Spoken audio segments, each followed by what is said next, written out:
On peut commencer. Je tenais déjà à remercier Lima de nous accueillir ici, d'avoir permis à l'Institut européen d'histoire et des cultures de l'alimentation d'organiser cette table ronde consacrée donc à la cuisine arabe et le monde du Moyen Âge à aujourd'hui. Alors, sujet considérable qu'on ne va faire que survoler bien sûr, mais on va tenter justement de donner un certain nombre de clés, de références, d'éléments pour un peu retracer cette histoire longue. Alors un immense sujet, et pour échanger sur ce sujet, j'accueille ici d'abord Hélène Jawara-Piner, qui est docteure en histoire médiévale, dont la thèse portait sur recettes arabes, pratiques juives et patrimoine culinaire de la péninsule ibérique depuis le XIIe siècle, thèse soutenue en 2019 à l'université de Tours.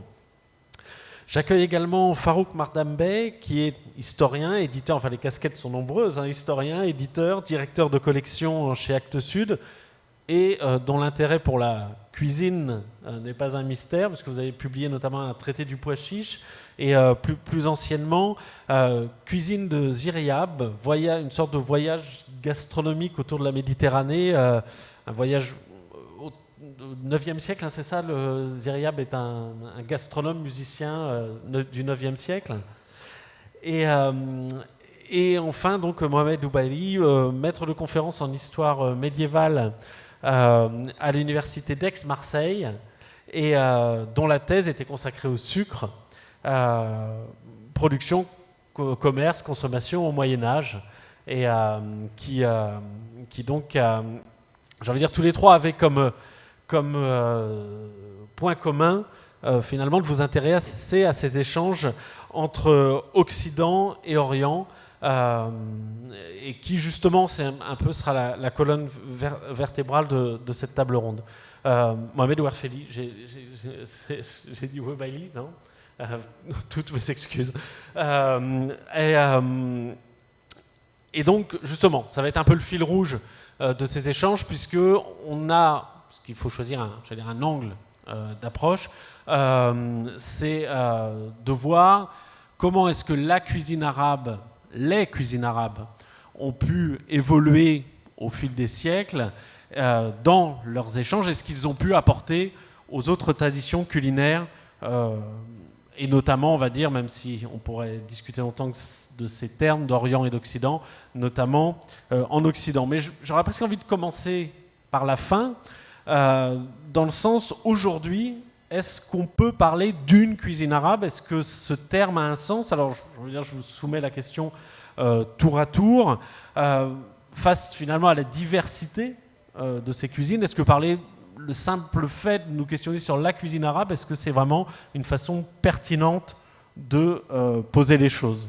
Hélène, je vous laisse ouvrir les hostilités. Oui, bonjour, merci Loïc. En fait, lorsqu'on traite de cuisine arabe, je pense que la première chose à faire, c'est peut-être définir ce qu'on entend par cuisine arabe. Et c'est vrai que, comme tu le soulignes, elle peut être diverse parce qu'il y a peut-être derrière cela autant de cuisine arabe qu'il y a de pays où on parle arabe, où il y a une culture arabe. Donc voilà, je pense qu'il convient d'abord, dans un premier temps, de définir ce qu'on entend par cuisine arabe. Est-ce que cuisine arabe, c'est la cuisine qui se produit dans les pays de langue arabe? Est-ce que c'est une cuisine qui se produit qui est produite par les gens qui parlent arabe? Et dans ce cas-là, ce ne sont pas, en fonction de la période, que des musulmans. Donc voilà, je pense que c'est très intéressant de s'attarder là-dessus. Et alors, justement, quels éléments de réponse qu'on pourrait... Non, je crois qu'il n'y a pas une cuisine arabe, mais plusieurs. Et déjà, dans chaque pays arabe, il y a plusieurs cuisines. Bon, si vous comparez la cuisine de Mossoul, par exemple, à celle de Bassora, vous allez trouver de grandes différences. Celle d'Alep n'est pas celle de Damas. En plus, le terme est ethnique, alors que dans des pays arabes, la Syrie par exemple, il y a une cuisine kurde, il y a une cuisine arménienne, c'est-à-dire différentes composantes ethniques de chaque pays arabe, et bien entendu, dans les pays du Maghreb, il y a les cuisines berbères aussi. Bon, donc il vaut mieux, à mon avis, parler des cuisines des pays arabes, en tenant compte de leur évolution, de leur diversité dans le temps et dans l'espace.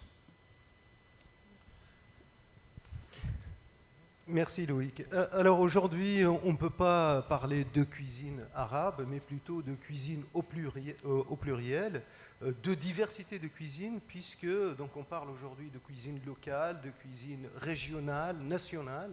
Mais en revanche, on a employé cette expression de cuisine arabe pour le Moyen Âge, pour désigner une cuisine d'expression arabe, parce que ceux qui ont écrit des traités de cuisine au Moyen Âge, à partir notamment du IXe siècle, ont écrit ces traités en langue arabe à destination de la cour princière et en particulier à destination de la cour impériale de Bagdad, où la langue officielle est l'arabe. Mais cette cuisine, elle est diversifiée, elle englobe des pratiques alimentaires de toutes les régions, de l'Inde, de la Perse, de l'Empire byzantin, du Maghreb et de la péninsule arabique. Oui, donc en fait, il y a peut-être deux éléments un peu de réponse. Alors, donc une diversité incontestable. Donc ce qui, au fond, ferait son apparente unité, c'est plus le regard qu'on pose sur elle. C'est-à-dire qu'on prend le monde arabe comme dans son ensemble et on accole l'étiquette cuisine arabe. Donc c'est presque une erreur de l'extérieur que de simplifier cette diversité en estimant qu'il y a une unicité, encore une fois, qui existe plus dans le regard de l'autre que dans la réalité du terrain. Et peut-être par contre, justement, un point dans ce cas-là où on pourrait trouver quand même cette cuisine qui aurait une tradition particulière un peu plus centralisée, c'est cette tradition aristocratique ou de cour, où là peut-être quand même il y aurait là une cuisine identifiable avec une identité, et c'est peut-être ça qu'on assimile souvent à la cuisine arabe, une sorte de haute gastronomie arabe qui serait une cuisine de cour en fait. On pourrait d'ailleurs, je pense là, faire un parallèle avec d'autres civilisations, j'imagine. J'imagine la cuisine chinoise qui peut être une haute cuisine de cour, je pense à la cuisine coréenne aussi. Donc une unité artificielle qui existe d'abord dans le regard de l'autre, mais en même temps une vraie tradition historique centralisée, quels qu'aient pu être les aléas politiques du monde arabo-musulman. Et là, il y aurait peut-être un facteur d'unité quand même. Oui, je suis tout à fait d'accord. Après, c'est très intéressant de mentionner qu'en effet, c'est le regard de l'autre qui fait qu'on englobe, on englobe la cuisine sous le terme générique de cuisine arabe, parce que c'est une cuisine qui est différente de celle qu'on a l'habitude de consommer. Mais encore une fois, derrière ce terme cuisine arabe, c'est plutôt un terme qui est relativement contemporain. Lorsqu'on regarde la cuisine qui était produite dans les réceptaires, dans les livres de cuisine, tant d'Occident musulman, donc on va dire d'Al-Andalus, que d'Orient, il y a bien une différence de cuisine. Donc une différence ensuite qu'on retrouve exactement comme vous mentionniez. C'est vraiment une cuisine qui est différente. Mais le point commun, certes, c'est que c'est une cuisine proposée pour les élites. Et c'est ça, et une cuisine qui s'inscrit dans la lignée hippocratique et avec le respect de certains principes médicaux. On mange pour être en bonne santé, et ça, c'est valable dans les cuisines, dans la cuisine arabe, tant d'Orient que d'Occident, en tout cas au Moyen Âge. Oui, en fait, les cuisines que nous connaissons, les cuisines historiques que nous connaissons, celle dont était parlé, par exemple, la cuisine qu'on trouve dans des livres comme celui de Ibn Sayyar al-Warraq du début du Xe siècle, par exemple, ou de Baghdadi au XIIIe, etc., sont le résultat de métissage entre plusieurs cultures culinaires. Les cultures locales de ces pays avant la conquête musulmane, l'apport, le substrat arabe originel sur lequel nous reviendrons probablement, et les influences donc nouvelles de Byzance, la Perse, l'Inde, etc. Bon, mais il y a eu aussi une deuxième synthèse, si vous voulez, c'est la cuisine de l'Andalousie arabe, telle qu'on la retrouve aussi dans d'autres ouvrages de cuisine, comme celui d'Ibn Razin Toujibi, par exemple. Et une troisième pour laquelle nous n'avons pas un matériau écrit. Bon, c'est la grande synthèse ottomane, quoi. Il n'y a pas de doute que dans tous les pays arabes qui ont été sous domination ottomane, donc pratiquement tous, sauf le Maroc et certaines régions d'Arabie, il y a une certaine parenté régionale. Bon, c'est vrai qu'on trouve des choses dans tous les pays qui ont subi la domination ottomane, des choses qui se ressemblent un peu, plus ou moins, mais il y a aussi une grande différence entre la cuisine tunisienne, par exemple, et la cuisine irakienne d'aujourd'hui, bien que les deux pays ont été sous domination ottomane. Voilà. Maintenant, si vous voulez qu'on revienne aux origines, c'est-à-dire ce qui est vraiment arabe dans cette cuisine, donc la cuisine de l'Arabie pré-islamique. Bon, on ne connaît pas beaucoup de choses, mais dans les ouvrages de littérature arabe, où il y a les akhbar, les informations sur l'Arabie pré-islamique, on tombe sur un certain nombre de mots désignant des mets. Et ces mots sont restés dans la langue arabe, et on les trouve dans les dictionnaires aussi de la période abbasside, par exemple. Et donc, bon, je prends un exemple le plus connu, bien sûr, parce qu'on le trouve dans le hadith du prophète aussi, c'est bien sûr le mot tharid. Tharid, ce qui veut dire une panade, un potage, fait de pain rassis ou non trempé dans un bouillon de viande. Bon, il y a le al-madira, on trouve dans la littérature, on la trouve chez Abu Haytham Tawhidi, par exemple, dans les ouvrages de littérature, qui est de la viande cuite dans du lait fermenté. Bon, la asida, qui est une sorte de pudding avec sucré au miel ou à la mélasse de date. Bon, et ainsi de suite. C'est-à-dire on a un certain nombre de assawiq, qui est une farine complète et qui est grillée à sec et qui a différents usages à la fois culinaires et médicinaux. Bon, on a cette information. Et puis si on voit dans les livres de cuisine du Xe siècle, par exemple, il y a aussi, on trouve un écho de cette cuisine pré-islamique, donc arabe, mais peut-être elle-même était déjà le résultat d'une synthèse. Et en Arabie pré-islamique, les influences aussi byzantines et persanes étaient là, quoi. Voilà. Et d'ailleurs, question complémentaire, est-ce pour bien avoir en tête un peu la chronologie, là on parle des racines qu'on peut peut-être détecter, même s'il est toujours délicat quand même de s'appuyer sur les mots pour savoir quelle réalité il qualifiait, mais est-ce que les premiers grands textes culinaires qui codifient cette cuisine de cour à Bagdad, quels sont-ils et de quand datent-ils ? Alors, le premier grand traité culinaire, c'est celui d'Al-Warraq, qui a été écrit au Xe siècle, et c'est un traité c'est un traité notamment qui est très influencé par la cuisine persane, mais pas seulement, par d'autres traditions, des traditions indiennes, des traditions byzantines, proche-orientales, et par des traditions culinaires locales. Alors bien évidemment, c'est une cuisine aristocratique, donc écrite pour la cour, et dans la cour et à destination des califes. Donc c'est et c'est ce modèle qui va s'imposer, qui va voyager, qui va se diffuser, donc ce modèle bagdadien qui va se diffuser dans le reste des provinces du monde musulman progressivement. Donc une diffusion liée aux migrations, aux déplacements, liée aussi à la disparition des frontières entre l'Extrême-Orient et l'Orient et la Méditerranée par la disparition notamment de l'Empire perse.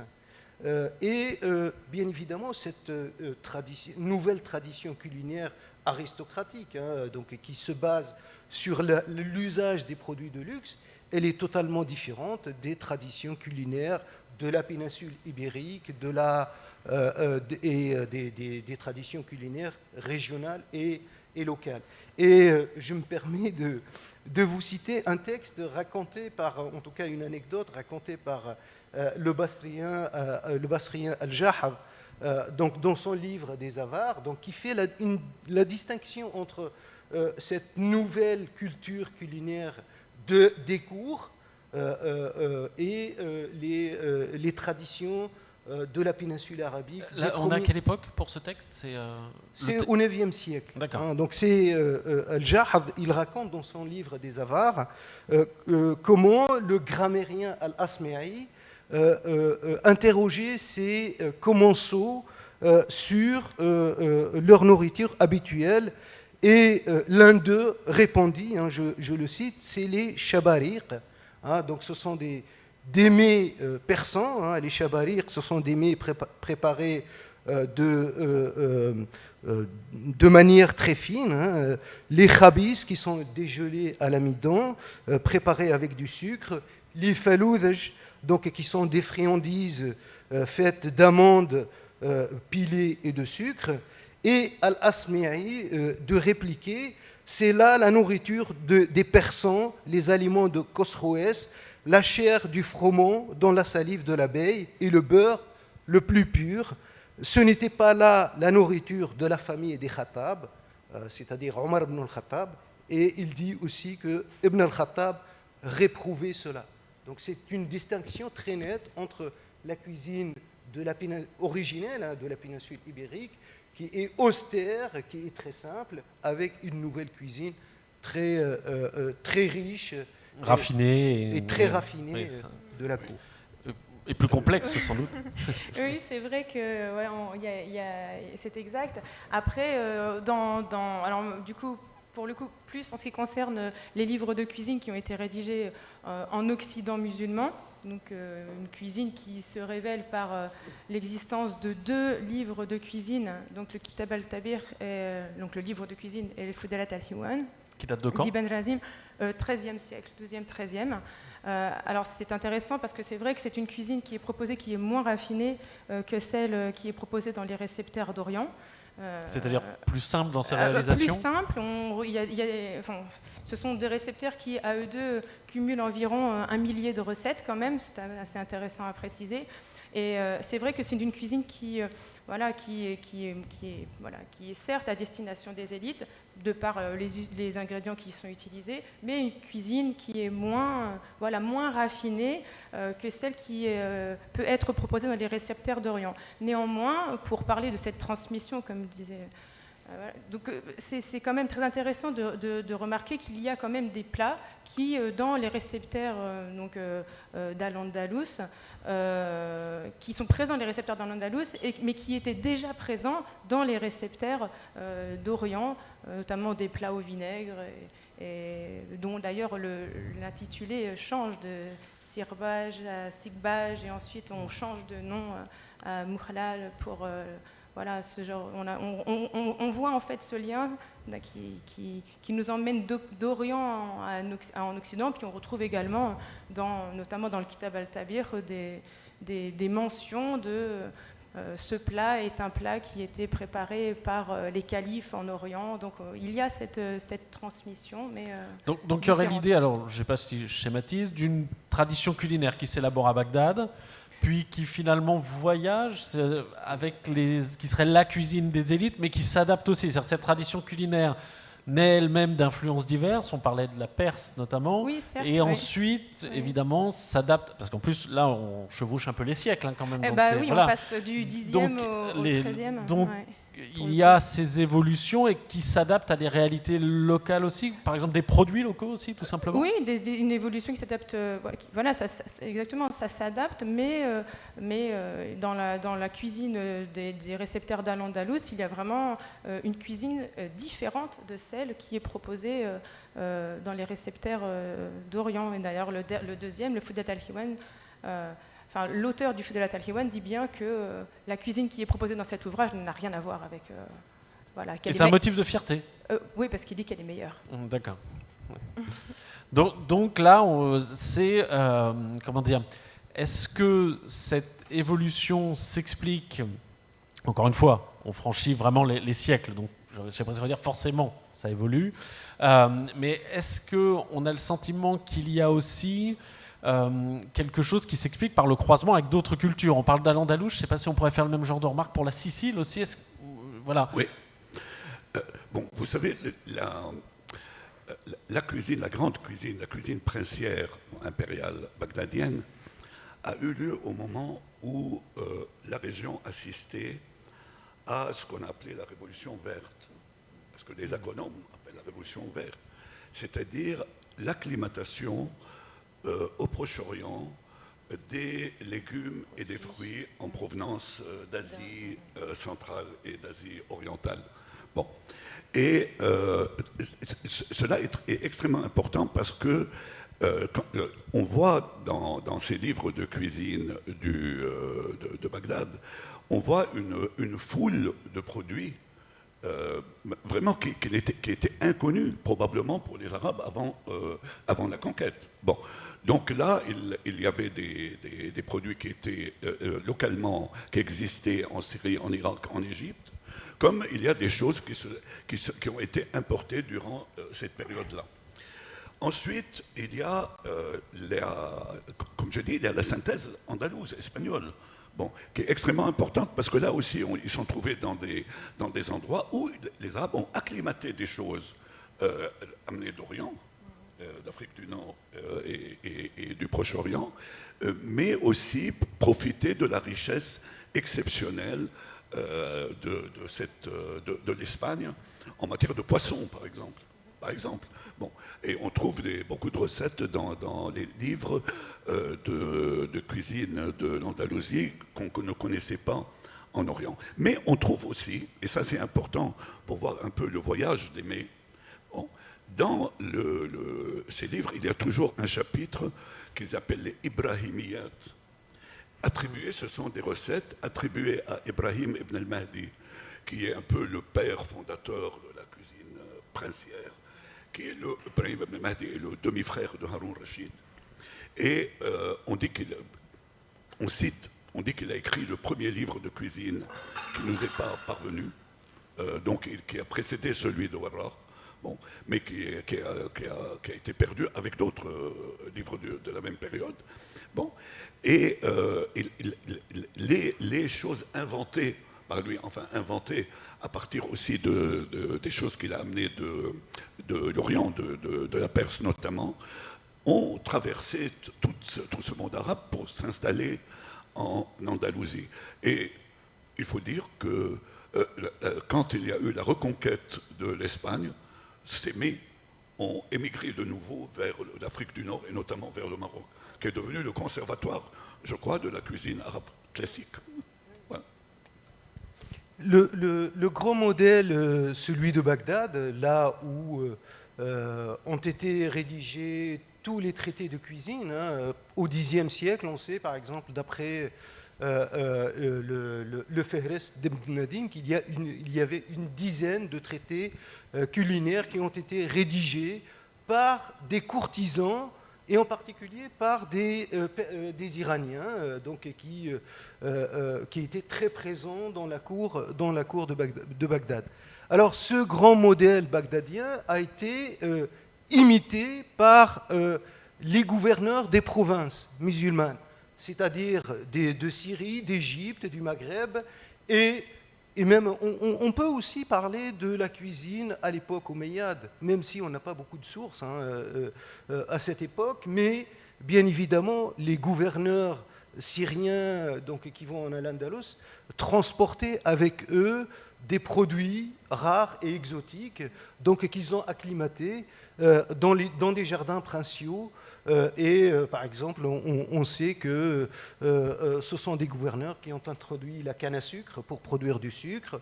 On sait que, par exemple, le gouverneur d'Égypte a introduit une variété de melon donc, qui s'appelle Abdallah ibn Tahir, donc le melon l'Abdelli donc de Abdallah, donc est devenu très connu au Moyen-Âge. On sait aussi que des gouverneurs de province andalouses ont introduit dans leur jardin princier, par exemple, du bananier, de la canne à sucre.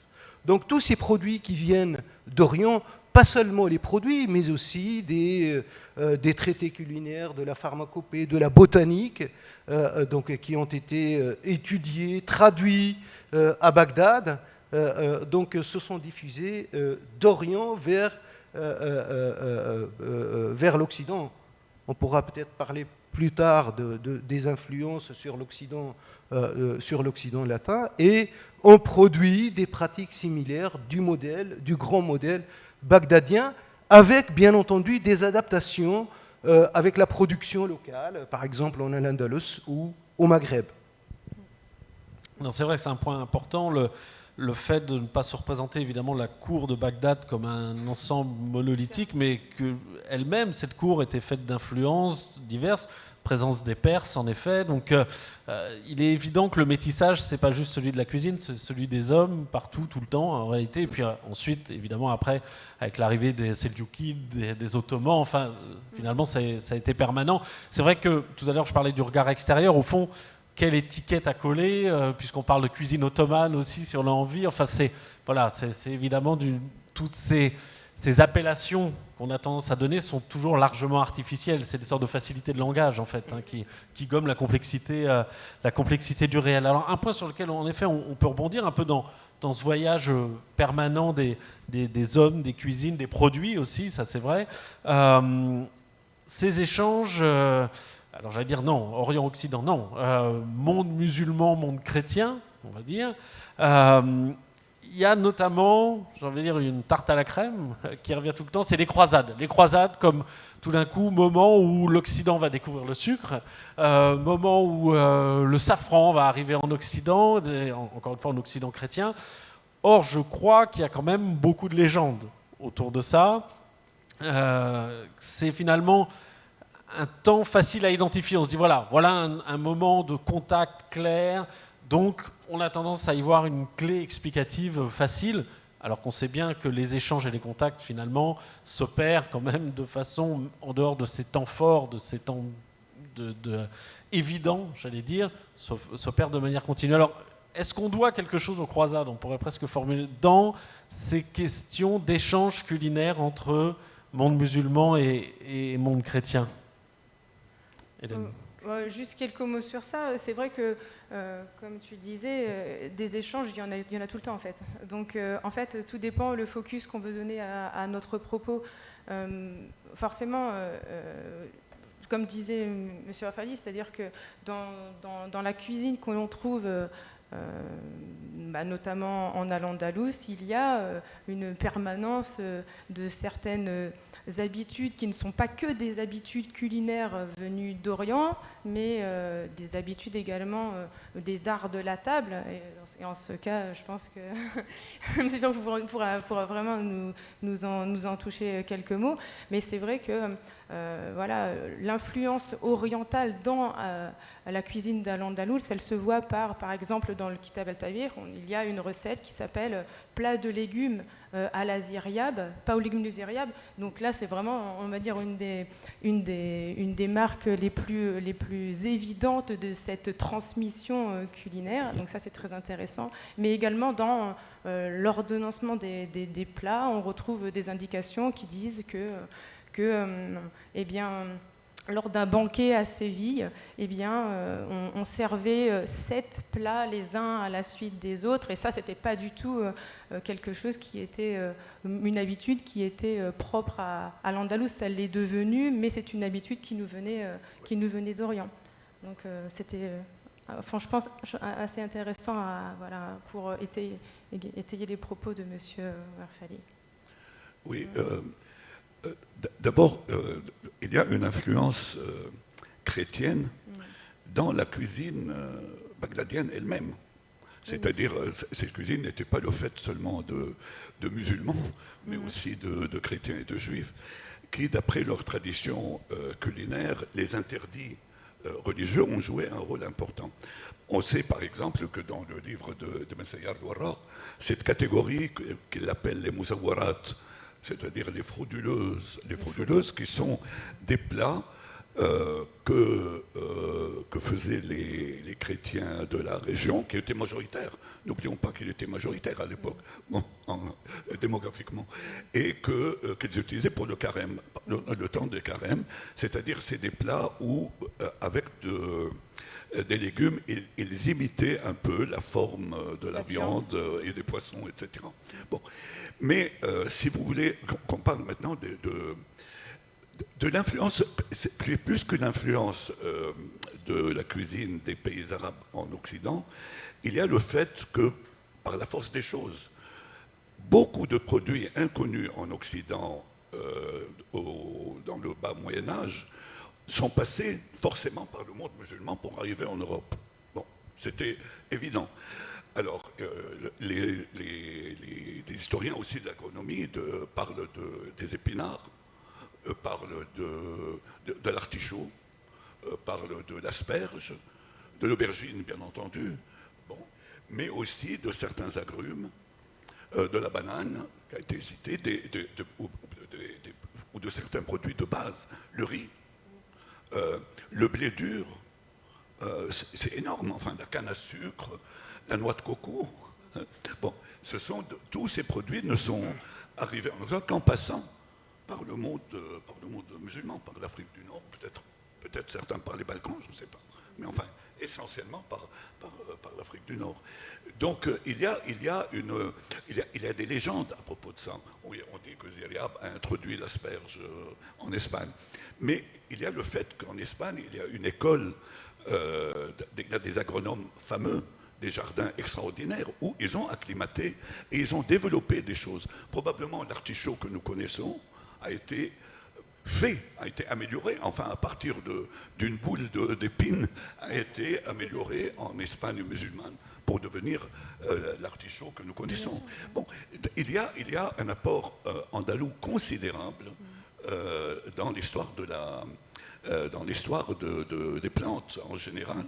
Et d'ailleurs, les ouvrages des agronomes andalous ont servi longtemps de référence en Occident aussi. Ibn Awam, par exemple. Ouais. Alors, sur cette question des croisades. Pour revenir justement aux croisades, alors Jacques Le Goff a lancé une boutade en disant que les croisades n'ont apporté à l'Occident que l'abricot.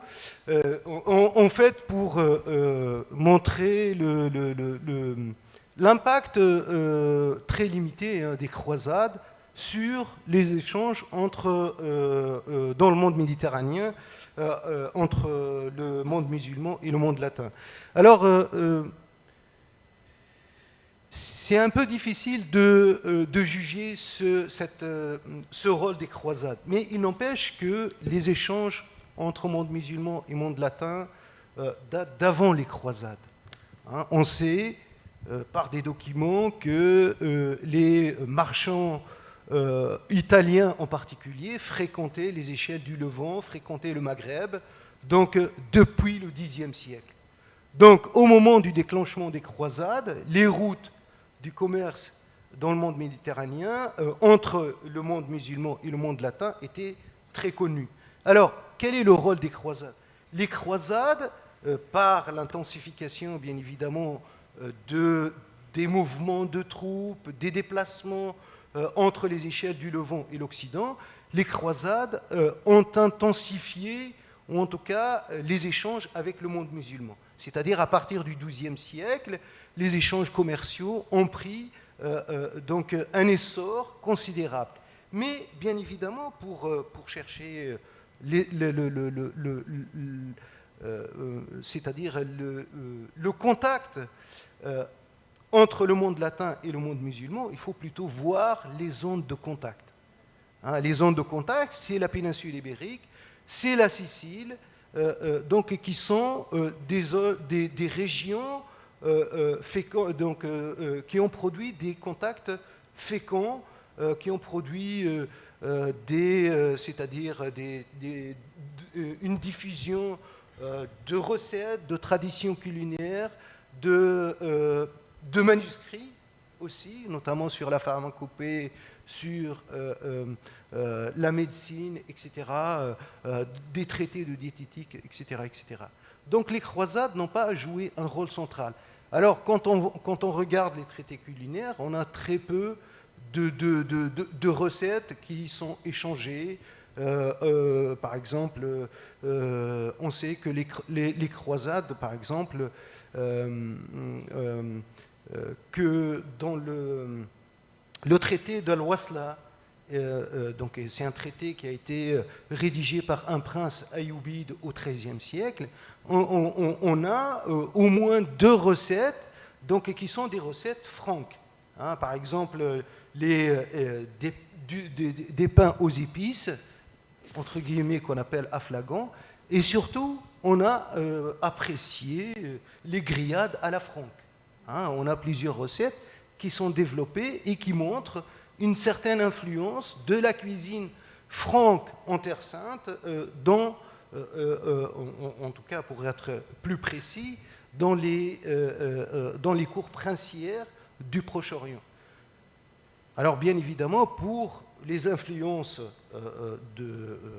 c'est-à-dire du monde musulman sur l'Occident, on a un certain nombre de recettes, on a un certain nombre de produits, on a un certain nombre de pratiques qui ont été adoptées et surtout adaptées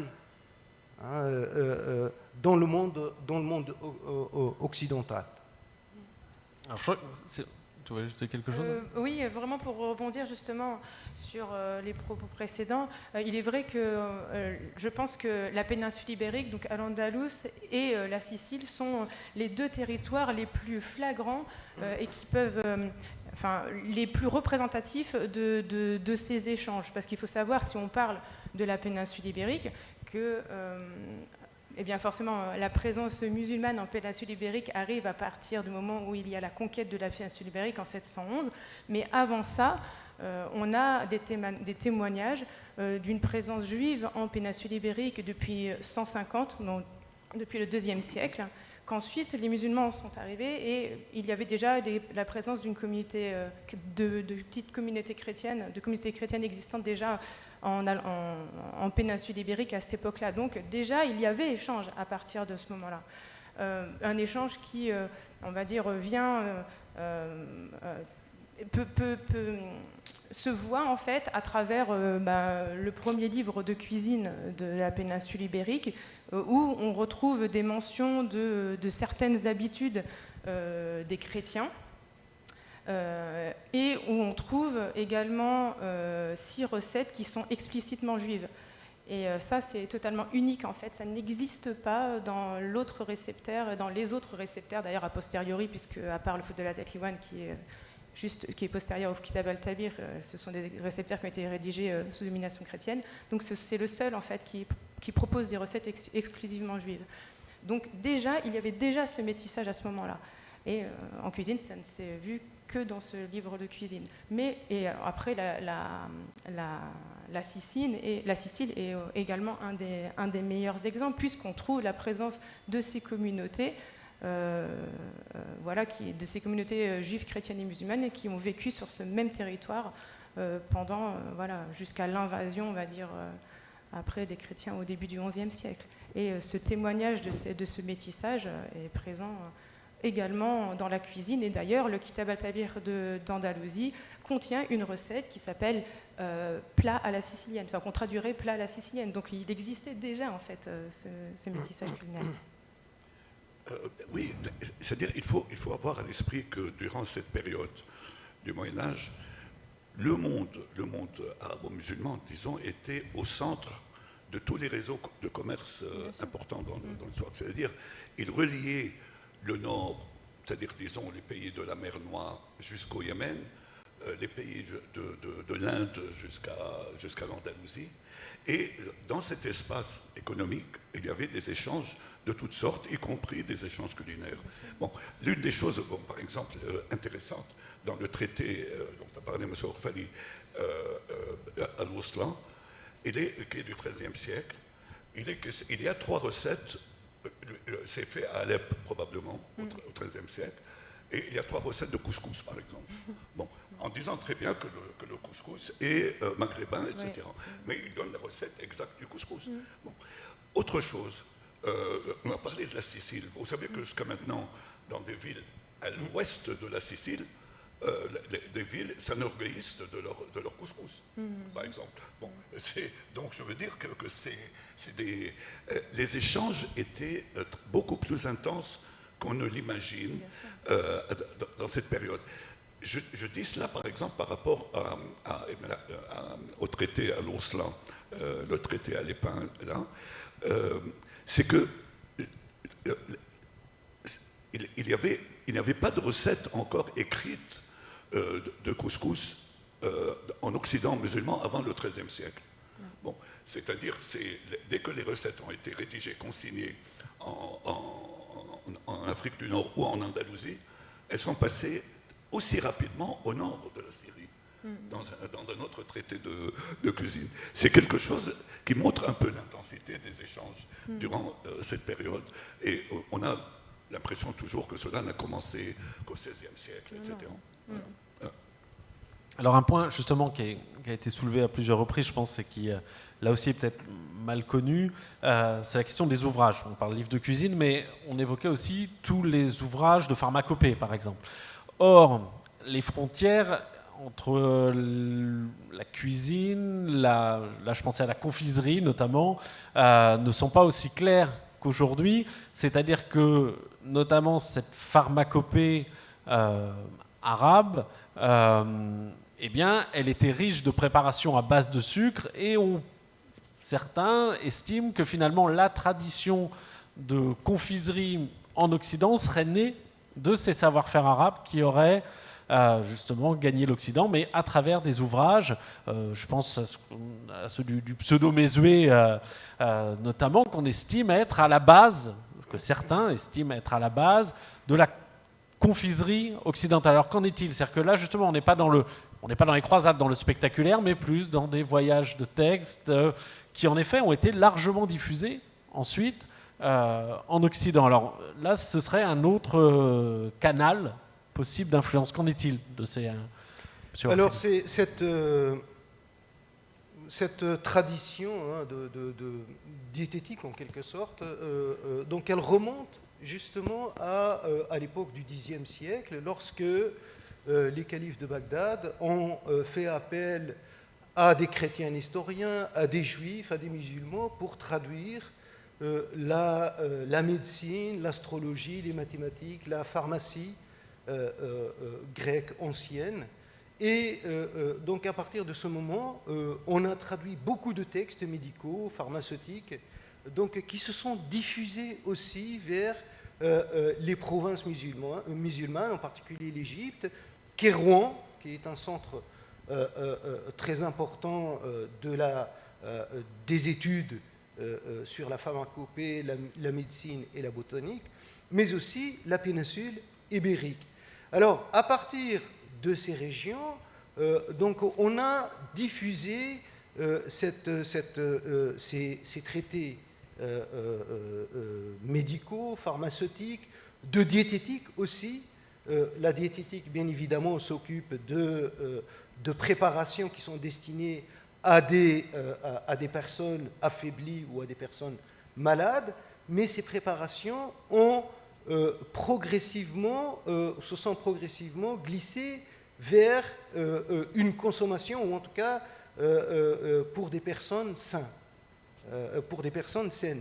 Et donc c'est cette tradition qui a voyagé vers l'Occident, et on a traduit ces ouvrages de diététique, notamment à Tolède, puisque Tolède, à partir de 1085, est devenue donc est reconquise, et on a trouvé donc beaucoup de manuscrits qu'on a essayé de traduire. Il y a aussi l'Italie avec Salerne, donc un centre de traduction très important. En Italie, donc c'est un médecin donc qu'on ne connaît pas, qu'on a appelé le pseudo-Mézoué. On est à quelle époque là, du coup Les traductions, c'est à partir du XIIe siècle. Mais c'est au XIIIe siècle qu'on a traduit donc un ensemble de textes diététiques, médicaux et pharmaceutiques Et donc on ne connaît pas l'auteur, mais on présume que c'est un médecin de Padoue ou de Bologne qui a traduit un ensemble de textes, et notamment il a mis à disposition donc un certain nombre de recettes, de confiseries, donc, qui sont au départ destinées pour des malades avec des usages de produits, de nouveaux produits comme le sucre. Et c'est ce traité qu'on a attribué à ce pseudo-Mesoué qui a connu une grande diffusion en Europe, et il est devenu à l'origine de la confiserie en Europe occidentale.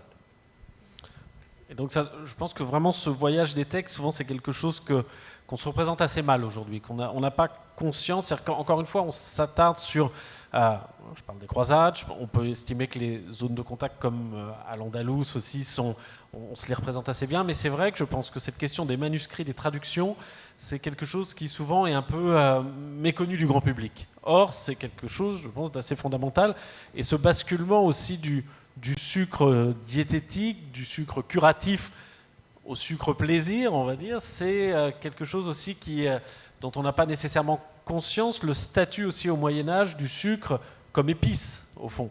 Donc ça, c'est-à-dire qu'on a du mal à se représenter avec nos catégories actuelles ce qu'était le statut de ces aliments. D'ailleurs, même pour les livres de cuisine eux-mêmes, hein, la dimension diététique au sens fort du terme, j'ai envie de dire, était très prégnante. Hein. Donc voilà, là on a là aussi le voyage des textes, des manuscrits qui doit être pris en compte, je pense. Alors, bon, il y aura encore plein de choses à dire sur le Moyen-Âge, mais on va essayer un peu d'avancer parce qu'encore une fois, on essaye d'avoir une image sur la longue durée. Or, ce rayonnement des cuisines arabes, il ne prend pas place seulement au Moyen-Âge.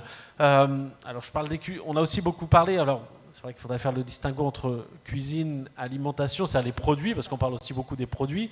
Évidemment, l'un ne va pas sans l'autre. Et à l'époque moderne, 16e, 18e siècle, les échanges commerciaux, évidemment, perdurent. Et on a toujours des voyages de produits. Alors, moi, là, je pense au café quand je dis ça. C'est-à-dire que, évidemment, les échanges sont toujours là, sont toujours vivants, dynamiques. Il y a sans doute des traditions culinaires très distinctes, mais il y a toujours des échanges aussi. Qu'est-ce qu'on peut en dire, en quelques mots, de ces échanges pour une période moderne? Est-ce que là, vous auriez quelques éléments un peu saillants qui vous viendraient à l'esprit? Alors, en ce qui concerne les échanges, alors oui, c'est exactement ce que tu dis, c'est-à-dire que, en effet, non seulement je pense qu'on sous-estime la quantité et l'importance des échanges, mais en plus la rapidité avec laquelle ils s'effectuaient. Maintenant, en ce qui concerne les échanges qui se sont produits en péninsule ibérique, et on peut parler d'Espagne à partir quand même de la période après le Moyen-Âge, il y a eu un tournant déjà au XIIIe siècle entre l'alimentation et la cuisine des habitants qui habitaient en péninsule ibérique. Et d'un point de vue culinaire, il n'y a plus eu d'échange du tout à partir du moment où les chrétiens ont conquis les territoires de l'Espagne. Vu que d'un point de vue culinaire et alimentaire, la cuisine et l'alimentation qui a constitué en fait la base du patrimoine culinaire de l'Espagne actuelle, s'est vu complètement interrompu par l'absence d'échange en fait qui a pu avoir. C'est-à-dire que la cuisine des chrétiens en fait s'est avérée différente de la cuisine des juifs et des musulmans qui étaient en péninsule ibérique. Et ça c'est flagrant dès la rédaction du premier livre de cuisine qui a été rédigé en péninsule ibérique sous domination chrétienne, donc le Libre de Sensovi, donc en Catalogne actuelle. Donc là, d'un point de vue culinaire, là, on est vraiment au début de l'époque moderne, j'ai envie de dire, de manière la plus académique qui soit. Oui, mais après, c'est encore plus flagrant. D'accord. C'est vraiment à l'étude des réceptaires, on va dire de 11 réceptaires qui ont été rédigés à partir du début du XVe siècle jusqu'au XVIIe siècle. C'est une cuisine qui est radicalement différente. Qui se veut en rupture avec... En rupture totale avec les réceptaires rédigés sous Al-Andalus. Ça n'a rien à voir. Quand on parle des temps modernes dans les pays arabes, c'est l'Empire ottoman, en fait. Bon, puisque tous les pays arabes ont été conquis au début du XVIe siècle. Bon. Maintenant, bizarrement, nous connaissons peu de choses sur l'évolution des cuisines dans le monde arabe durant ces 4 siècles. Bon. Nous avons des éléments, nous savons ce que mangeaient les gens à la fin du XVe siècle, par exemple. Bon. Et puis, nous n'avons aucun traité, aucun ouvrage sérieux, écrit par des gens de l'époque, durant le XVIIe, XVIIIe. Ce n'est qu'au début du XIXe siècle que nous avons des traités de cuisine turcs et arabes. Bon. Maintenant, il s'est passé quelque chose de considérable durant cette période, qui est l'introduction des légumes américains. Bon, la tomate, le piment, la pomme de terre, etc. Et cela a changé beaucoup de choses dans les habitudes culinaires et dans la manière de faire la cuisine. On ne pouvait pas imaginer comment au XVIIe siècle, on n'utilisait pas la sauce tomate, par exemple, dans tel ou tel plat traditionnel du Levant, des pays de Syrie, Liban, Palestine, etc. Et il s'est passé aussi à l'intérieur de cet empire un métissage extraordinaire entre Turcs, Arabes, Kurdes, Arméniens, toute la Macédoine des Balkans et du Caucase, etc. Et il est né quelque chose qui était inconnu avant, il n'y a pas de doute. Comment je le constate en lisant un traité de cuisine qui est le plus développé que j'ai vu personnellement, qui est attribué à un homme de lettres libanais, Khalil Serkis, et qui a été publié en 1885. Bon. Alors, quand on voit les recettes, quand on voit ces recettes, c'est pratiquement notre cuisine d'aujourd'hui. La cuisine d'aujourd'hui, dans cette région, Syrie, Liban, etc., avec ses mésés, ses yakhné, comme il dit, c'est-à-dire ses ragoûts, etc. Sa cuisine au lait fermenté, c'est-à-dire tout ce qui est traditionnel dans cette région maintenant. En tout cas, traditionnel, non, parce que ces mets ne ressemblaient pas aux petits traités de cuisine Damascène écrits à la fin du XVe siècle, qui étaient complètement différents. Bon. Et donc, il s'est passé quelque chose durant cette période que nous ne connaissons pas très bien. Ce mélange entre toutes ces populations, les échanges commerciaux, l'introduction et l'acclimatation de légumes, des légumes américains. Vous savez, c'était très tardif. Par exemple, d'après une source sérieuse, on dit que la tomate, par exemple, n'a été cultivée à Alep qu'au milieu du XIXe siècle. Or, à la fin du XIXe siècle, toutes les recettes, il y a de la tomate. C'est-à-dire, ça a été adopté avec une rapidité extraordinaire. Le piment, n'en parlons pas. Le piment, aussi bien qui est arrivé d'Amérique vers l'Espagne et le Portugal, et puis a été en Afrique du Nord, et il est passé par les Balkans, la Hongrie avec son paprika, et puis l'Empire ottoman. Bon, tout ça, par exemple, c'est arrivé avec une rapidité extraordinaire, avec des résistances en Europe, comme au Liban. En Europe, il y a eu une résistance à la tomate, considérée comme un truc de sorcière. Un poison, oui. Bon, comme la mandragore. Bon. Et en Syrie, apparemment, c'était comme ça. Et jusqu'à maintenant, à Alep, on appelle la tomate frangi, c'est-à-dire franc. Bon, n'est-ce pas? Je veux dire, c'est quelque chose qui est venu tard, mais qui est devenu un élément absolument fondamental comme ingrédient de la cuisine. Voilà. Ouais.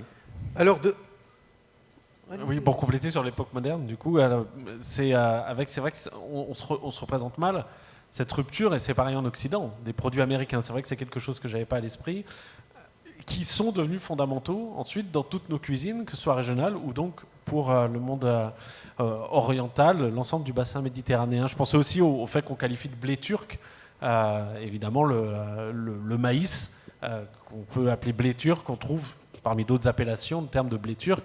Donc ces voyages complexes des produits, et produits américains entre autres. Mohamed, quels éclairages vous auriez là-dessus? Alors, depuis la fin du Moyen-Âge, les échanges commerciaux se sont intensifiés et le centre économique du monde s'est déplacé vers l'Atlantique, bien évidemment, et ce déplacement a eu des conséquences sur la circulation des pratiques alimentaires en relation avec l'importation de ces produits américains qui viennent donc de l'Atlantique et qui envahissent le monde méditerranéen. Et parmi ces produits, il y a aussi le sucre. Donc le sucre qui voyage donc d'Orient, puis à la fin du XVe siècle, et la canne à sucre est acclimatée dans les îles Atlantiques. Mais à partir de ce moment-là, on assiste à un nouveau modèle de production qui est fondé sur l'utilisation de la main-d'œuvre esclave, qui n'était pas le cas du monde méditerranéen, puisque jusqu'à l'époque moderne, le sucre est toujours un produit de luxe utilisé notamment dans les cours princières ou pour la préparation des médicaments ou des préparations ou des confiseries. Mais à la fin de l'époque moderne, on a introduit cette culture en Amérique et une grande production vient désormais de l'Atlantique, bien évidemment.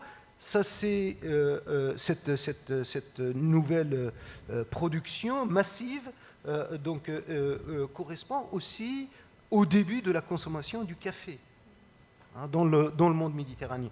Et les Ottomans, comme les Arabes avant, ils ont adopté des éléments de la culture culinaire locale, mais aussi ils ont apporté des recettes, du vocabulaire qui vient par exemple de l'Asie centrale, qui vient par exemple de l'Europe centrale, mais malheureusement on ne connaît pas beaucoup d'influence, notamment dans l'Occident musulman, des Ottomans, même s'il y a quelques recettes, par exemple le tagine qui est introduit dans le Maghreb par les Ottomans, mais il n'y a pas une très grande influence comme on l'a connu à partir du Xe siècle par la ville de Bagdad. Ouais, donc à chaque fois, finalement, on s'insère, ce qu'on disait pour le Moyen-Âge, c'est ce que là on dit pour l'époque moderne, dans des échanges mondiaux, d'une certaine façon. Je veux dire, on parle à chaque fois, là, évidemment, de produits qui traversent l'Atlantique dans les deux sens, d'ailleurs.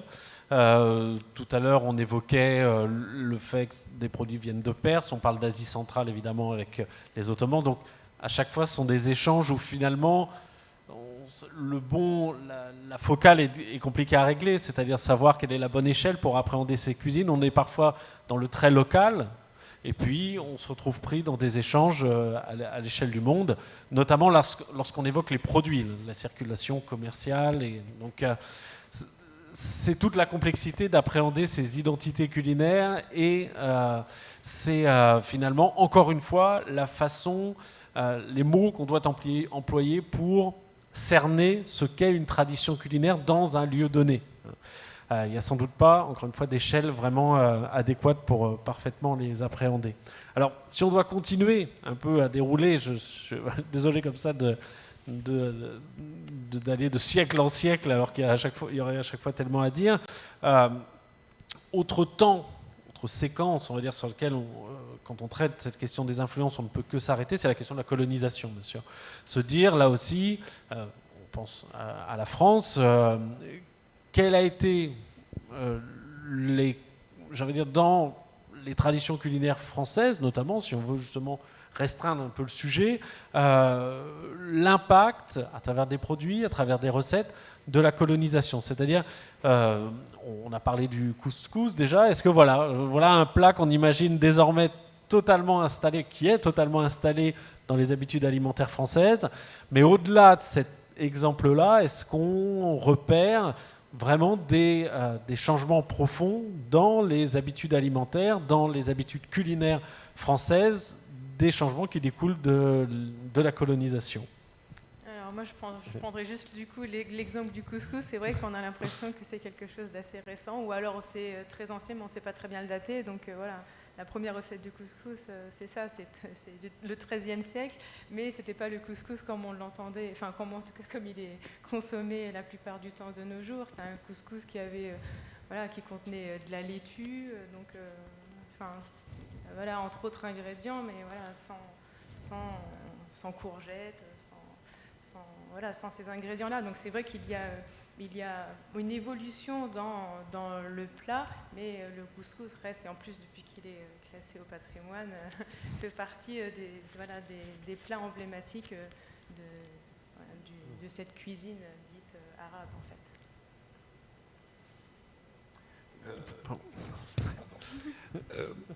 fait. L'influence est l'influence occidentale directe s'exerçait essentiellement sur les élites occidentalisées. Cela va de soi. Je prends comme exemple ce livre aussi, c'était ce traité de cuisine écrit par le Hachi Basha, le chef cuisinier du palais égyptien. Il était le chef cuisinier du Khedive Tawfir. Bon. Plus de la moitié du livre, c'est des recettes françaises et italiennes.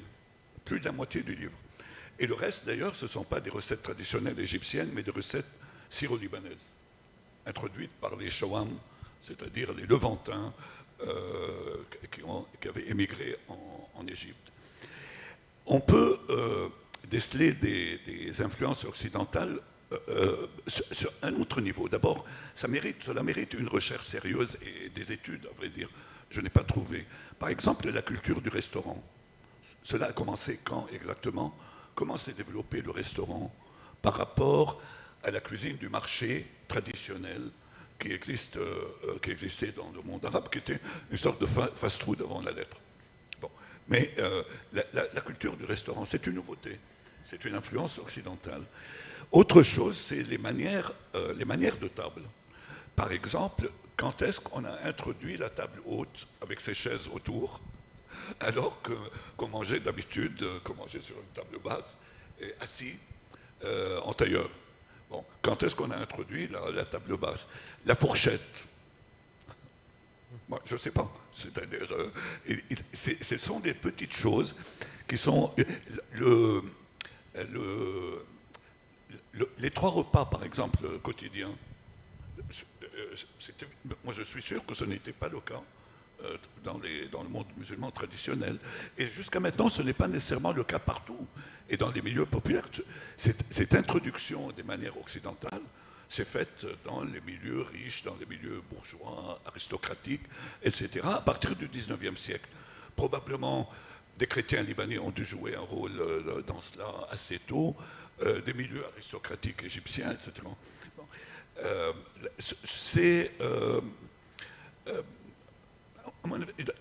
Cela mérite vraiment une thèse sur l'évolution des manières de table à partir du XIXe siècle dans le monde arabe. Hein? Effectivement, l'influence de la cuisine française à l'époque coloniale s'est exercée surtout sur les élites, sur l'utilisation de produits qui viennent justement du Nouveau Monde, mais aussi cette influence n'a pas eu beaucoup d'impact, en tout cas sur les populations moins riches, qui utilisaient des recettes ou consommaient des produits locaux. On a aussi l'influence des communes. Par exemple, si je prends l'exemple de la Tunisie, c'est un pays qui a été disputé entre la France et l'Italie, et où une grande communauté italienne s'est installée à la fin du XIXe siècle, et ces Italiens ont exercé beaucoup d'influence, notamment en matière de culinaire en Tunisie, et par exemple on a le pain italien qui est resté jusqu'à aujourd'hui, donc une tradition où par exemple les noms des poissons italiens qui ont resté jusqu'à nos jours utilisés dans les milieux marins, par exemple dans les boulangeries, etc., etc. Oui, c'est vrai qu'on se retrouve quand même, et là c'est un point commun un peu sur la longue durée, là aussi, souvent en fait, finalement, là, quand on parle cuisine, on parle cuisine des élites. C'est-à-dire que c'était le cas pour le Moyen-Âge, parce que les traités qui restent sont quand même des traités de haute cuisine. Là, on se rend compte qu'on est forcément, alors j'ai envie de dire, mieux documenté sur les habitudes alimentaires des élites, et les livres de cuisine continuent de refléter cette cuisine-là. Donc c'est vrai que quand on parle des échanges, on parle d'échanges géographiques entre civilisations, on va dire, mais il y a aussi des échanges à l'intérieur des sociétés entre les couches supérieures, qui sont censées être une sorte de modèle, hein, ça fonctionne, et ensuite de voir comment est-ce que s'opère cette imitation par l'ensemble de la société. Et ça, c'est vrai que souvent on manque d'informations pour une analyse fine. Alors peut-être que justement le travail mériterait d'être fait, mais c'est évidemment beaucoup plus complexe à documenter de manière précise, ça c'est certain. Une question qui se pose aussi, je trouve, puisque là aussi, encore une fois, on parle de ces voyages. Aujourd'hui, il y a quand même des cuisines arabes, le pluriel, hein, qui ont accédé à un statut plus prestigieux que d'autres. Tout le monde a en tête, je ne veux vexer personne, hein, mais plus facilement une tradition culinaire raffinée du Maroc, par exemple, alors qu'on va peut-être moins facilement avoir cette image associée à l'Algérie. On parle d'une cuisine, encore une fois, je ne veux vexer personne, je parle de représentation et d'image, hein, je ne parle pas de réalité objective. Qu'est-ce qui explique finalement ce décalage de réputation? Voilà, de réputation simplement. Est-ce que c'est le tourisme? Certaines destinations ont su justement construire cette image et puis ensuite, non plus cette fois faire voyager leur cuisine, mais aussi faire en sorte qu'on venait la déguster sur place grâce au tourisme. Donc, est-ce que c'est ça la seule explication? Voilà, comment est-ce qu'on peut expliquer ce décalage des réputations entre les différents pays, notamment du pourtour méditerranéen? Je pense que le tourisme, oui, doit avoir forcément un impact sur cette réputation, on va dire. Après, en tant qu'historienne, je pense que la réponse peut également se trouver dans l'étude des sources, c'est-à-dire que les sources que l'on trouve en ce qui concerne la cuisine qui était présente en Al-Andalus, mais également au Maroc, est relativement maintenant bien connue, et il y a une permanence en fait de certains plats que l'on trouvait dans ce Kitab al-Tabir, donc dans le premier livre de cuisine rédigé en Al-Andalus. Il y a des plats qui, et peut-être que c'est également une des raisons, qui, comme ils n'étaient pas dédiés qu'aux élites, alors il y a eu peut-être, cela expliquerait en fait une permanence plus simple et une transmission plus facile de ces mets qui datent du XIIIe siècle dans la cuisine marocaine actuelle. Et ça pourrait être en tout cas une des raisons, autres bien sûr que le tourisme. Après, je garde mon avis. Oui, d'ailleurs, vous allez voir qu'il y a des fast-foods aujourd'hui dont le patron est syrien, mais où c'est mis cuisine libanaise.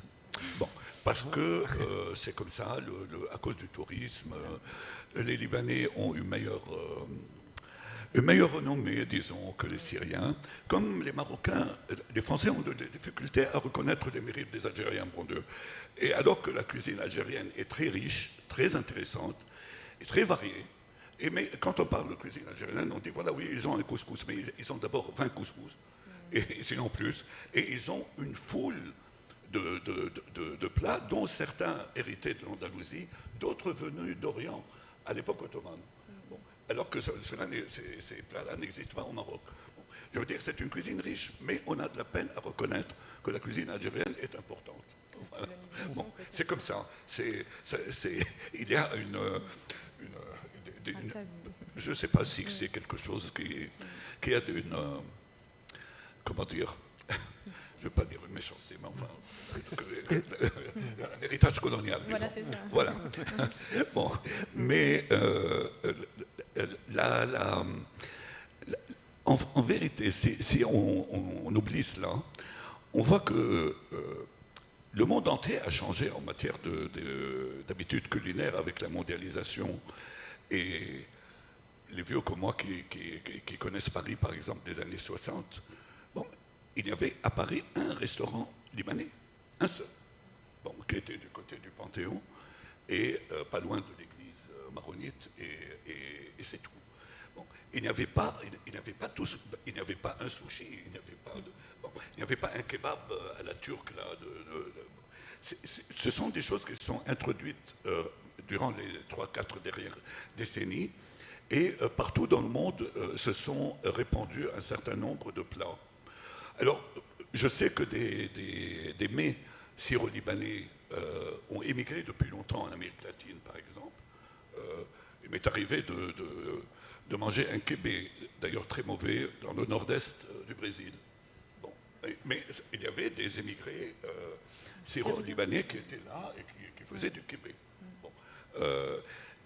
Aujourd'hui, bien sûr, le couscous est un plat familial français, mais le hummus est devenu quelque chose de très populaire. Les falafels, c'est quelque chose qu'on mange au coin des rues, comme un hamburger, etc.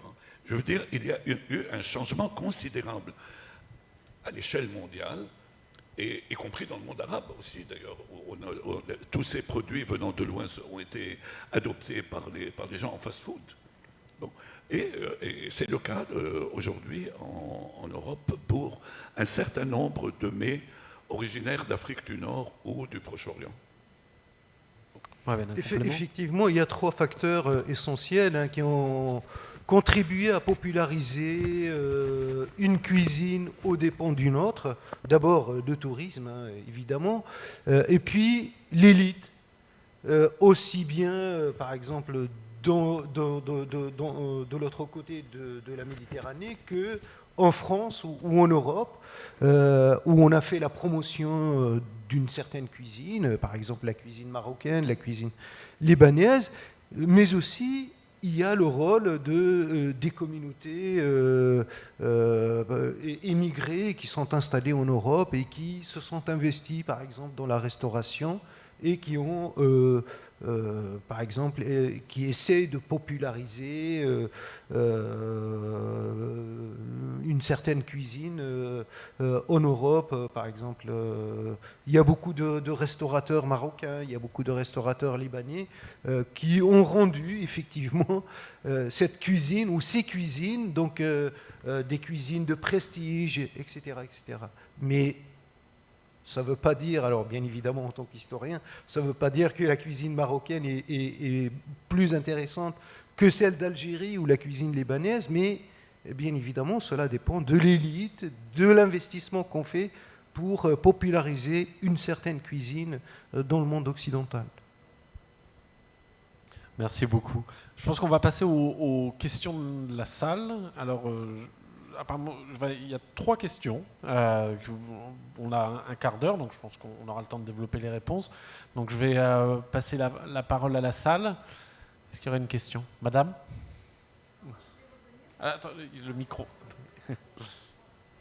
Mais bien sûr, c'est une bonne idée.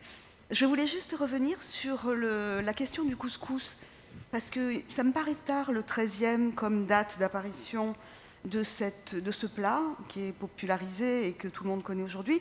En tout cas, je crois que c'est un problème de terminologie, si j'ai bien compris et si j'ai bien lu. En fait, couscous désigne effectivement le couscous, mais il y a d'autres termes qui, selon M. Oubali, pourraient désigner le couscous autour du Xe et du XIe siècle notamment. Alors, peut-être, je ne sais pas si un spécialiste peut me répondre. En fait, je pense qu'on parle du couscous ici en termes culinaires, c'est-à-dire dans le plat que nous retrouvons et que nous connaissons tous ici. Donc la première recette de couscous comme dans le monde arabe que nous connaissons, voilà, dont nous parlons aujourd'hui, date du XIIIe siècle. Après, dans l'étymologie du terme couscous, donc voilà, ce qui est écrasé, tout ça, forcément, on en retrouve dans d'autres pays, et on sait très bien qu'en Afrique noire, il y a également d'autres types de couscous. Ça ne veut pas dire qu'il n'existait pas, mais en tout cas, dans les écritures, dans la rédaction de la recette, ça date du XIIIe siècle. Ça ne veut pas dire que ce n'était pas fait avant. Effectivement, hein, les premières recettes qu'on a trouvées dans les traités culinaires, aussi bien au XIIIe siècle, c'est-à-dire dans Al-Wasla, que dans les traités andalo-maghrébins, datent du XIIIe siècle. Mais sans doute, des recettes semblables de couscous existaient déjà dans le Maghreb, mais bien entendu, on est tributaire de nos textes. Même si je sais que parfois on tombe sur certains articles à interpréter certaines trouvailles archéologiques permettant d'attester la présence, je me rappelle, du couscous au IIe siècle avant Jésus-Christ. Donc parfois là, parce que quand on parle alimentation, cuisine, il y a une fibre parfois nationaliste qui n'est jamais très loin. Donc prouver qu'on est le berceau d'un plat, et c'est le cas pour le couscous, il y a des gens qui aiment à trouver des preuves remontant très loin. Vous savez, ceux qui ont travaillé un peu sur cette question disent que dans les grandes histoires des royaumes maghrébins, il n'est pas question de couscous aussi avant le XIIIe siècle. C'est-à-dire en dehors des ouvrages de cuisine, des livres de cuisine. Maintenant, finalement, le couscous, c'est deux choses, n'est-ce pas? C'est de la semoule de blé dur et de la farine. Hein. Deuxièmement, c'est cuit à la vapeur. Bon, la cuisson à la vapeur est très ancienne. Et on a dans les pays du Maghreb des couscoussiers très anciens, qui datent de l'époque romaine, etc. Donc la cuisine, et puis faire cuire du blé ou de la semoule sur la vapeur, c'est aussi une chose qui est à la portée des gens depuis longtemps. Ce qui est nouveau peut-être, c'est c'est une hypothèse, c'est le fait que le blé dur n'est arrivé au Maghreb et en Europe que sur le tard. Et pour faire le couscous tel qu'on le connaît aujourd'hui, c'est-à-dire semoule de blé dur roulé dans la farine, il faut du blé dur, quoi. C'est venu d'Éthiopie et ça s'est répandu en Afrique du Nord et en Europe du Sud à la même période. Et c'est pour ça aussi qu'on dit qu'en Italie, les pâtes alimentaires que nous connaissons, qui sont faites avec du blé dur, on a des recettes que du XIIIe siècle aussi. C'est-à-dire que cette simultanéité est intéressante. Mais tout ça, c'est hypothétique, quoi. C'est-à-dire, peut-être, je ne sais pas. Mais ça témoigne des échanges, du coup. On sait que les pâtes sèches sont très clairement définies par Idrissi au XIIe siècle, qui existait en Sicile et qui probablement ont été, en tout cas les techniques de production ont été introduites du Maghreb, mais on ne sait pas quand. Mais en revanche, les pâtes sèches sont devenues une recette très répandue dans l'Occident méditerranéen, en particulier en Sardaigne, en Corse et dans le domaine de la couronne d'Aragon à la fin du Moyen Âge. Une autre question, madame? Oui, d'accord. Oui, dans votre exposé, quand même, il y a trois choses qui m'ont manqué, et je me suis à des études de fait, c'est que dès qu'on parle de cuisine et de transport des techniques et des produits, il y a le problème quand même de la conservation. Par exemple, il y a la conservation. Aujourd'hui, on peut acheter en boîte. Si vous prenez le couscous, tout le monde fait du couscous, mais je ne sais pas si beaucoup de femmes, moi c'est mon cas, j'y arrive pas, c'est la rouler dans la farine. Le jour où j'aurai envie pour rouler du couscous, la cuisine c'est un geste. Il me semble qu'il faut aller voir une femme qui fait du couscous depuis toujours, qui a pris la tradition par sa grand-mère, et elle nous apprendra à rouler. De même que si elle veut venir en France s'initier à certaines recettes françaises, il faudra qu'elle vienne voir le geste. Et puis, il y a aussi quelque chose vous venez d'en parler pour le blé dur, il y a aussi le problème quand même de la culture au sens agricole du terme. Quand le produit n'existe pas dans le pays, il a du mal quand même à être utilisé. Et vous avez parlé du sucre. Il est quand même important de savoir qu'il y a eu la révolution en Europe de la betterave à sucre. Oui, mais et que le sucre est quand même est un très grand moyen de conservation. À propos du sucre et des confitures et des confiseries, moi, je me rappelle avoir entendu mes grands-mères nous dire qui ont appris au XIXe siècle. Eh bien, il y avait celles qui avaient été bonnes, par exemple, chez le préfet du coin. Eh bien, elles avaient des techniques culinaires que une fille qui était restée cultivatrice dans son pays, eh bien, a appris, ou bien elle a appris par sa sœur ou sa cousine qui arrivait de chez le préfet, ou qui ne le faisait pas. Vous avez les artichauts qui ne se conservaient pas, qui ne se cultivaient pas du tout dans l'est de la France, que les Allemands connaissaient à peine. Il vient d'être vraiment introduit. On en citerait jusqu'à après-demain. Les endives, il y a eu la révolution de la production des endives. Voyez. Alors, justement, donc, je vous en prie. Non, mais...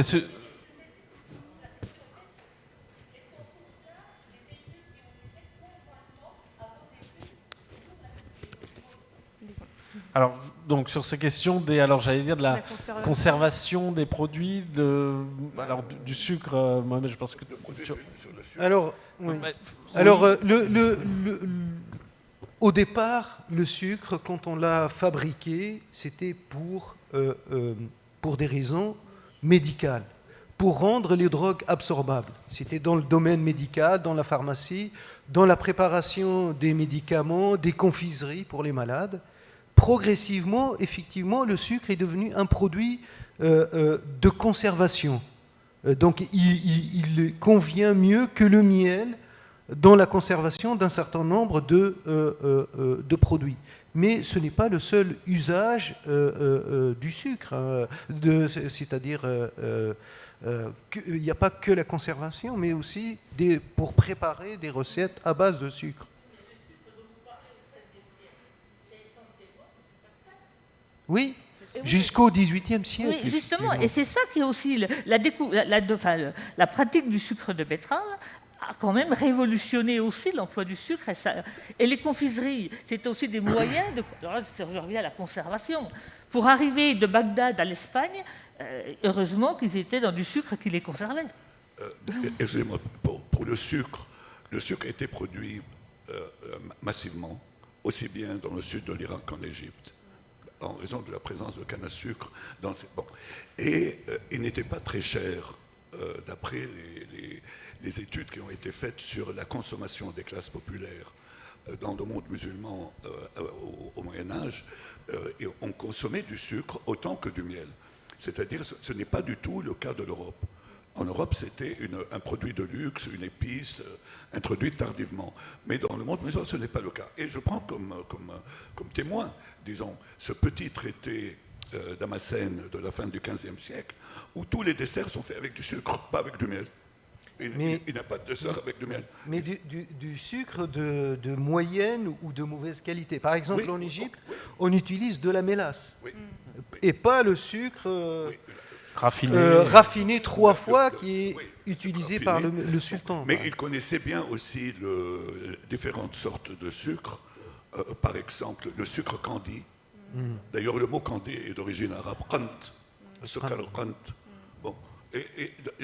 Ce n'était pas, en tout cas, quelque chose d'étonnant. De même que le riz, par exemple. Notre ami a cité Jahez à propos du livre des Avars. Bon, le livre Jahez dit que les Avars, en Irak, ne mangeaient que du poisson et du riz, parce qu'il était très bon marché, et qu'ils n'offraient à leurs convives que du riz, parce que c'était très bon marché. Bon. Et encore une fois, à Damas, à la fin du XVe siècle, j'étais étonné de ne pas trouver des recettes de bourroul, de blé concassé, qui est l'aliment populaire par excellence, alors que tout est fait avec du riz. Oui. Bon, voilà, c'est-à-dire ça dépend des régions, des choses. On a des idées comme quoi le riz était un produit de luxe et le produit que D'ailleurs, il y a des proverbes populaires qui vont dans ce sens. Bon, mais ce n'est pas vrai, puisque c'est un milieu très populaire que décrit ce petit traité, et on utilisait le sucre et le riz. C'est très intéressant justement parce que dans le deuxième réceptaire d'Al-Andalus, donc on parle également du riz et du sucre et l'auteur Ibn Razin dit qu'en fait le riz c'est pas bon, que ça n'a pas de goût et donc c'était pas on va dire une denrée qui était très prisée par les populations de cette époque, parce qu'il faut toujours remettre dans son contexte la période et l'endroit. Et en ce qui concerne le sucre, c'est vrai qu'on trouve des mentions de sucre égyptien qui reflètent la qualité de l'aliment lui-même. Après, en ce qui concerne le voyage, le transport et la conservation, on transportait un certain nombre de denrées et pas d'autres, et ça c'était bien choisi.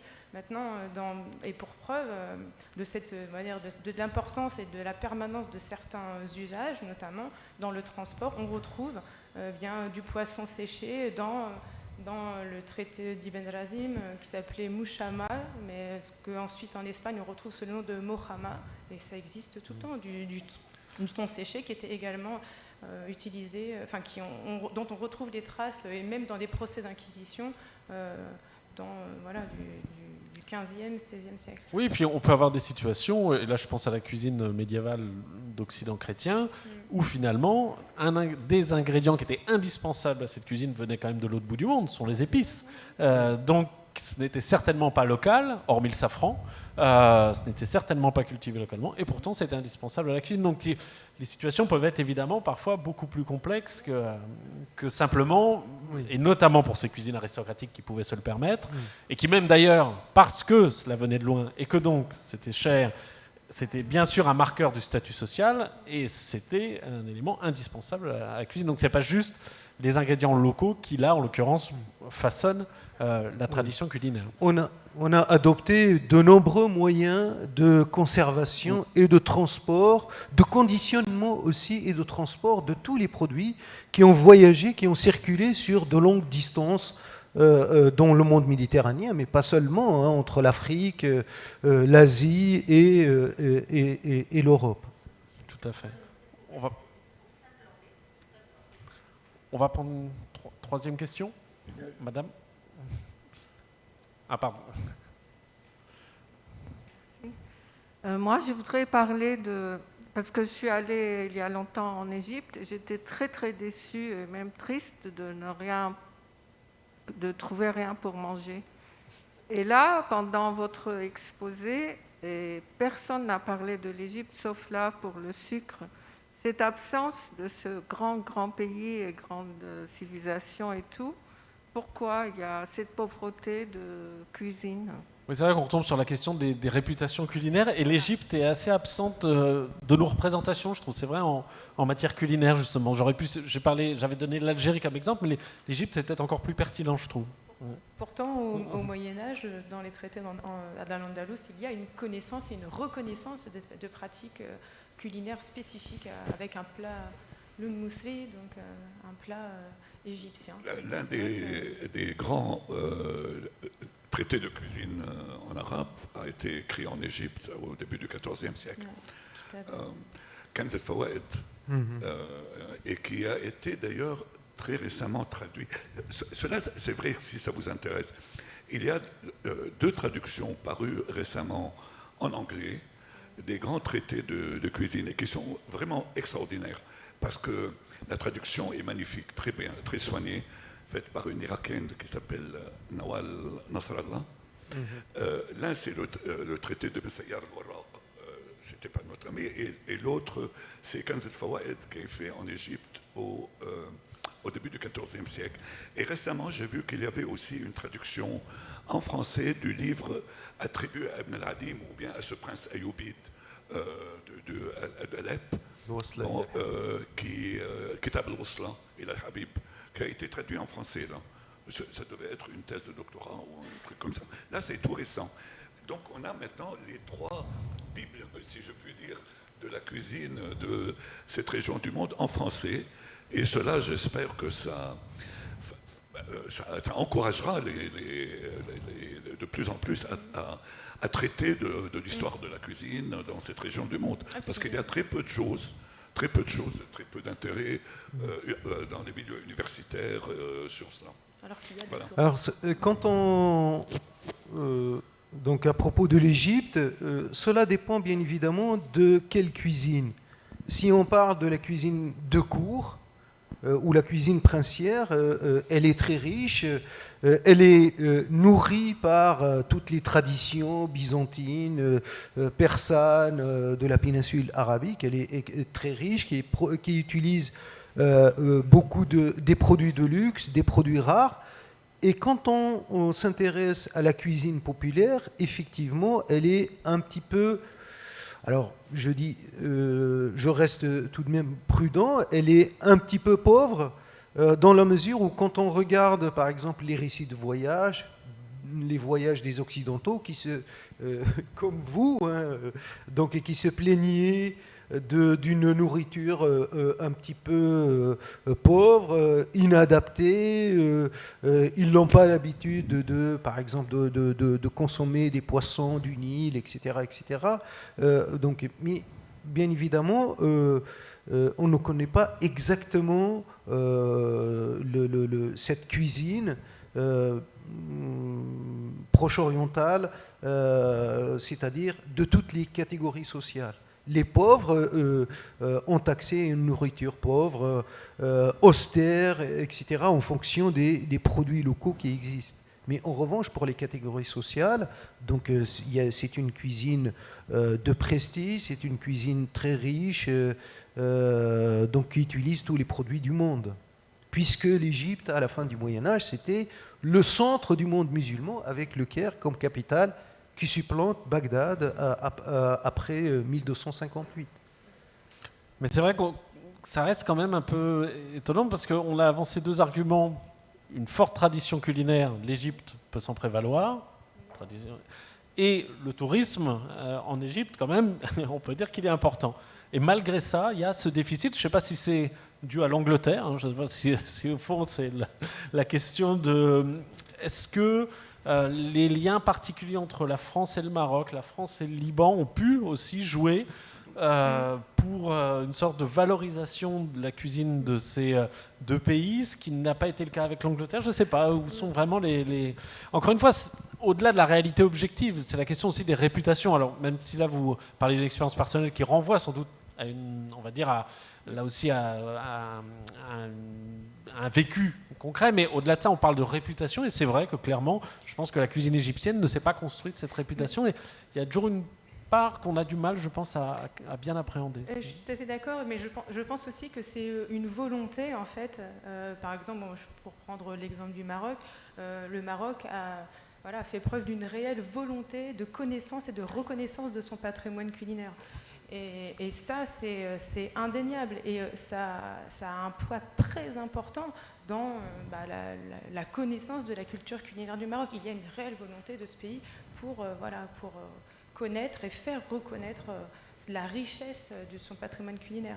Maintenant, peut-être qu'une des raisons qui pourrait expliquer, qui pourrait donc peut-être apporter une des réponses à votre question, c'est peut-être que l'Égypte n'a pas focalisé son attention sur la reconnaissance de son patrimoine culinaire, qui pourtant est vraiment riche, parce que voilà. Peut-être parce qu'elle avait tellement d'atouts autres en termes patrimoniaux. Elle a basé la reconnaissance de son patrimoine sur son patrimoine historique matériel, mais le patrimoine historique immatériel a peut-être été laissé de côté. Mais je pense que le jour où ils prendront peut-être la mesure de la richesse de leur patrimoine culinaire, espérons le plus tôt possible, il y aura vraiment beaucoup à faire. Ce qu'on appelle maintenant la gastrodiplomatie, c'est un des volets, c'est-à-dire d'utiliser comme outil de soft power, on va dire, la gastronomie. Et certains pays prennent ça à bras-le-corps pour en faire un instrument. On va s'arrêter là. Non, je suis désolé. Peut-être après de manière informelle, si vous voulez.